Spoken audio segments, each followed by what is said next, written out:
So you're buying a used car.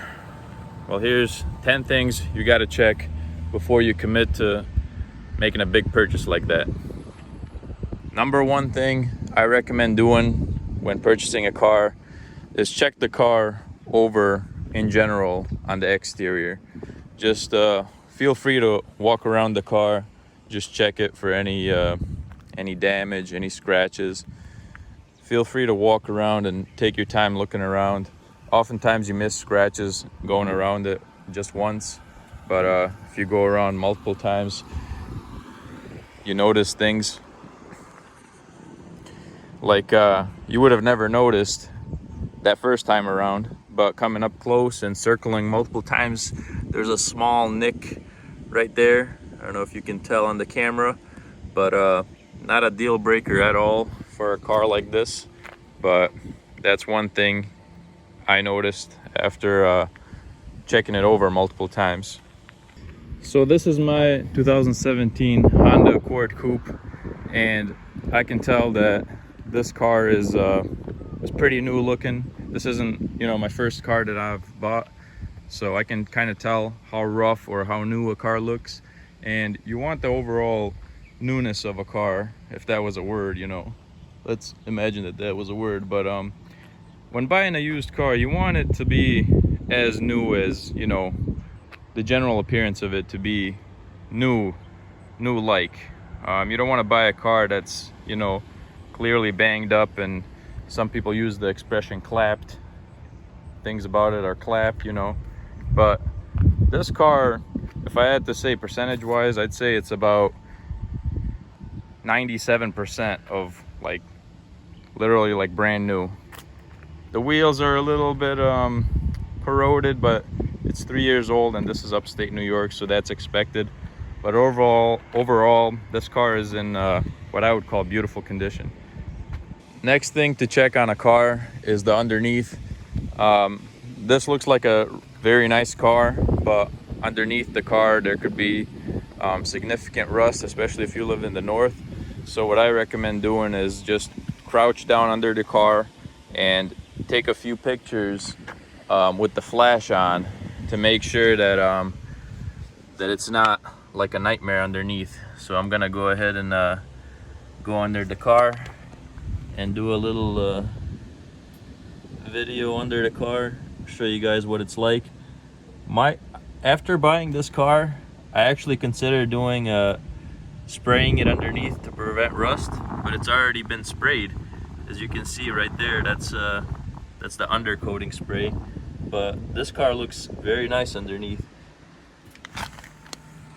I actually bought a Subaru one time. I think it was a older Subaru Forester, but from the outside the car wasn't too bad. I'd rate it like a 7 out of 10 on the outside, but underneath the car was so rusted out that you couldn't even jack the car up with a standard car jack, because it would just break through the underneath of the car. You could actually on that Subaru, you could actually pull your hand from the underside of the car and lift up the carpets, but obviously there's nothing like that going on with this car. So it's this car is 100% underneath. Number 3 thing to check on a car is definitely if it has a check engine light. And even if it doesn't read the check engine light, you want to go ahead and have one of these scanners with you. This is a OBD2 scanner, and if there's any hidden check engine light or any codes, this thing will show you. But I recommend not this one. This one's a little old, but I recommend one that has the green check mark here, and then the X, the red X. It pretty much tells you if the car is ready to pass inspection. This one doesn't do that, but it does tell you if there's any code. So of course, when I bought this car, there was no check engine light, and I assumed that there's nothing gonna be wrong with this car, but I checked anyway, and sure enough, it checked out. Nothing was wrong with it, so we're good on that. In my Honda, that OBD port is right here, and it's that white thing right there, and the OBD2 scanner connects to that, and when you turn on the ignition, well, not the ignition, just accessory mode, it'll go ahead and have the scanner reading, and it'll tell you if there's any issues with the car that'll prevent you from passing inspection. Number 4 on the checklist is you're gonna wanna have a paper towel or a rag with you, and we're gonna check the oil. You always wanna check oil when buying a used car. With a newer car like this 2017 Honda Accord Coupe, it's kind of easy to assume that there's nothing wrong with the car because it looks so new, but you always want to check the oil, preferably about 5 minutes after having the engine running. And I can already tell that the oil is not black, it's kind of clearish, and you want to check the level as well. So in between the top line and the bottom line, that's where you want it to be. So I've cleaned off the dipstick and I'm gonna stick it in there, and you want it just to sit like that. You don't want to push it in all the way, and then when I take it out, it'll give me an accurate reading for what the oil level is at, and it's literally in the middle, right where it should be. And a lot of people push it in all the way. That's not what you're supposed to do. You just bring it down to like kind of sit on top. If you push it down all the way, that won't show you an accurate reading. But this oil looks clean and it's 100% accurate capacity wise. All right, number 5 on the list. You want to check the paint in more detail. Pretty much focus on the paint. So I know that this car has been painted in the front. It's kind of hard to tell with the gray color. Gray color hides very well if a car has been painted or not. But I know that the front bumper and the front fender, these guys that repaired it actually did a great job, so it's kind of harder to tell. But I'm gonna show you here, there's a waviness to the paint, and also the reflection in the paint is not as good as the original paint. And there's like a little bubble spot here. They actually did a really good job painting the car, but this is original paint, and it's much shinier and glossier. And then when you come to the bumper here, I'll show you like the waviness here that I'm talking about. Like I don't know if you can pick that up, but the texture is different. This is really easy to tell on like on a black car, for example. But like I said, they did a great job painting this car, so there's nothing that's like really apparent. But if this was like a black car and the paint job was not that perfect, you would see like a color difference even in between the panels. So keep an eye out on the paint, and I don't know if you can tell like some waviness going on. Hang on, maybe if I go here, you can tell on the bumper there's like a waviness, different texture in the paint. That's all supposed to be smooth if you're buying a car that has perfect original paint. See, I'll focus on that, and then I'll focus on something that has not been repainted. So none of that waviness going on like this area, for example. All right, number 6 on the list of things to check when buying a used car. Make sure to take a good look at the title. Here in New York State, if the car has been rebuilt, it'll say rebuilt or salvage on the title. And if the car is rebuilt, you have to pretty much consider that you should be paying about 70 or 65% of the actual price of the car. You'd never be able to tell, but this car is actually a rebuilt title.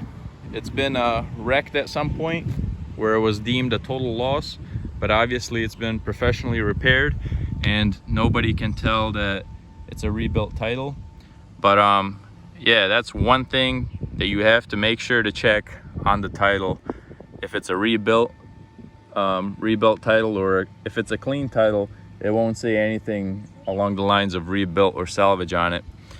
But another thing to look on the title is if there's any liens on the car, meaning if there's money owed on it. So when I bought this car, there's no liens on it, and pretty much when I bought it, the title means that it's proof that I own the car. But if there was a lien on the title, then that's kind of like a car that's still owned by a bank, and so just make sure on the title that it's not a rebuilt title, or if it is, you can get it for way cheaper than if it's a clean title. And also make sure that there's no liens on it, no money owed by any banks or anything like that. All right, number 7 thing you want to do when buying a car, you always want to check the Kelley Blue Book value on the car. So this is a 2017 Honda Accord EX V6, and it's a coupe. So you want to look up the value on it. I assume if you're buying used, you're going to be doing a private party sale, or pretty much this video applies to buying privately. So when you pull up the Kelley Blue Book, you'll put in the miles and what trim it is, and that'll give you like a value for the car. And like I said, if it's a rebuilt car, you can pretty much expect to pay way less than if it's a clean title car. So this car is rebuilt, and if you do 65% of the value or 70% of the value, that's what you can expect to pay if you're paying with cash. Also, another thing to keep in mind is, because it's a rebuilt car, usually people can't buy the car with a loan. Banks usually don't like to give out loans on cars that are deemed a rebuilt title, even though this car is, in amazing shape. Still, because it has the label of rebuilt, a bank will not give you a loan on this car. So this Honda is a 2017 Accord EXL Coupe with the V6. It's got the automatic 6-speed in it, and the value on it on Kelley Blue Book, if buying privately, which means just buying from a regular seller, not a dealership or anything, I think it's $21,430, and the actual price that I bought this car for was $12,500. So to buy a $21,000 car for that much less is just, incredible. And also these tires on it, even they are, Michelin's, the expensive tires, and in awesome shape as well. All 4 tires are good, nothing wrong with the car. So definitely check the car, very good. All right, so number 8 on the list is to check the AC and the heating on the car. Last thing you want is when you buy a car to later on find out that the AC doesn't work, or even worse, in my opinion, is if you find out that the heat doesn't work in wintertime. So definitely check if that works. You see you got the AC button there in this car, and just hit the button.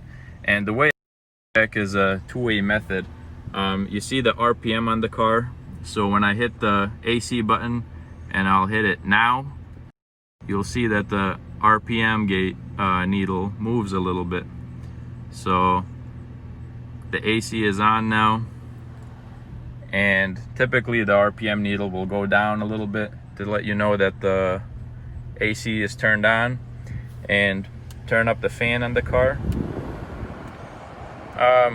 To be able to tell better, you want to do just have the top vents working, and so it's blowing pretty hard now, and you want to keep your hand there, and if the AC is working good, you'll be able to tell a temperature difference on your hand.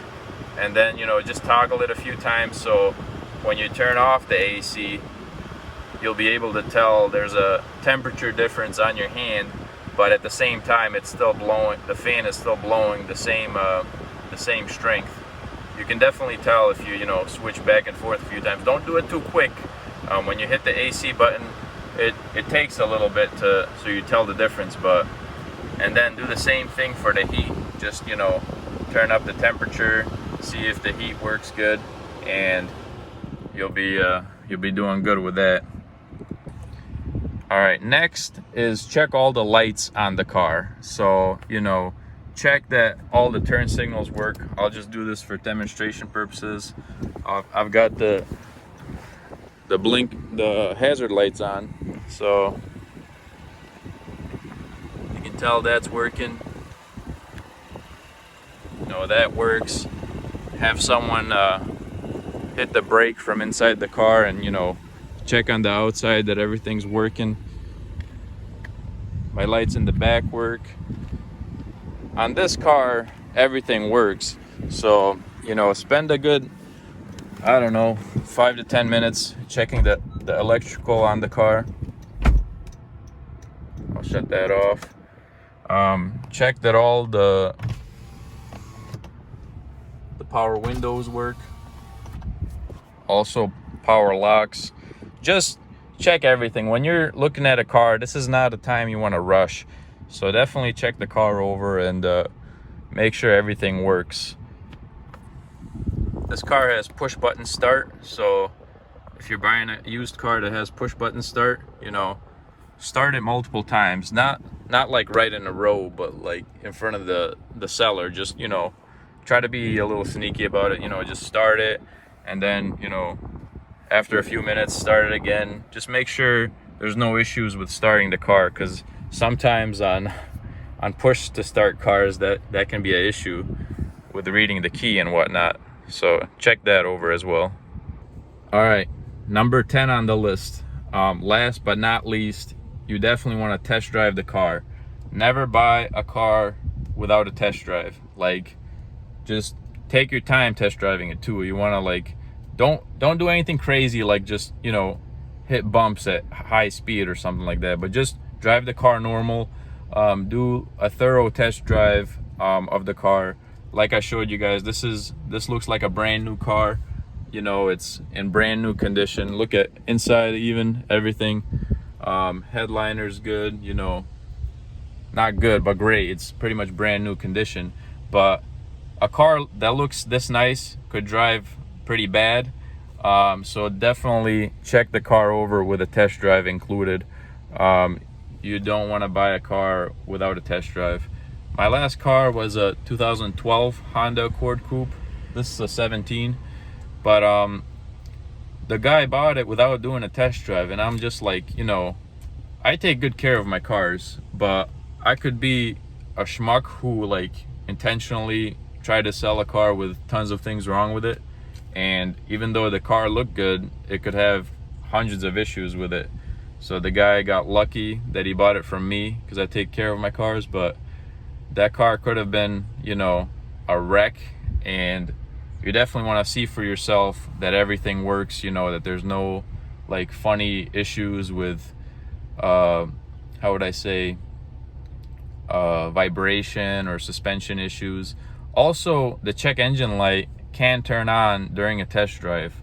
A lot of times people who are selling a car, they shut the check engine light off temporarily, and it'll turn back on when driving the car.